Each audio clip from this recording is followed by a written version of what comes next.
Michael Alexander, Stalking the Wild Tofu. Oh!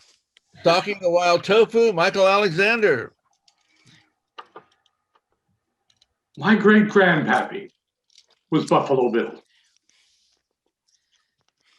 My grandpappy wrestled alligators and was known as Alligator Andy.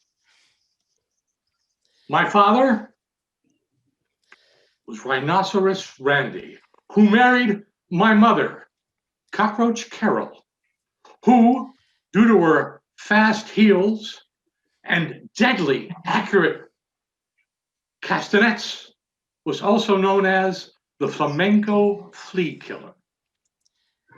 I am a vegetarian. They call me Tofu Tom. I was leading a safari, stalking and looking for wild tofu, the real tofu. I had beside me 3 guests, and of course, my bearers. Because when you're stalking tofu, you can't use regular chopsticks. You need the huge ones. And so my bearer, Abbott, had one. My bearer, Costello, had the other. We'd walked deep through the fields of alfalfa.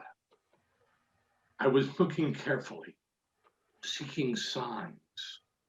Was there something? Was there a sign of soybeans? Yes, we spotted the spore of the soybeans and moved further and further forward. The time came when we were tired and we broke for lunch. So each of my guests brought forward their sandwiches and began to eat and talk about the wonders of tofu and how special wild tofu is as compared with the stuff that you just buy in the store. Suddenly, I heard a scream from Costello, and I turned and looked, and there was a spot of red on the shirt of one of my guests. Abbott screamed. The 2 superstitious bearers knew what I knew. There was no question. That spot of red was sriracha. Now, any of you who have watched Mung Bean Week on the Nature Channel know that the wild mung bean can smell sriracha from 5 kilometers away.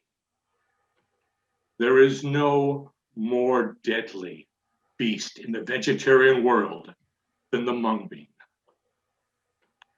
And I tried to calm my bearers down as I withheld my rage at the foolish tourist beside me. And then suddenly I heard it. The rustling of alfalfa sprouts in the distance. And the sound, the only sound that you could possibly hear that would terrorize me. I heard the sound of the mung beans, the chants, the racing of the mung beans as they ran towards us. I grabbed my people. I set us running. Where could we go? It's hard to outrun a mung bean. But I remembered the chasm we passed. And I took us as fast as I could to that chasm. Quickly, I had Abbott and Costello lay out a bridge made from the chopsticks. And we crossed that bridge, the mung bean close behind us. And just before they came, we pushed the chopsticks and they fell into the chasm.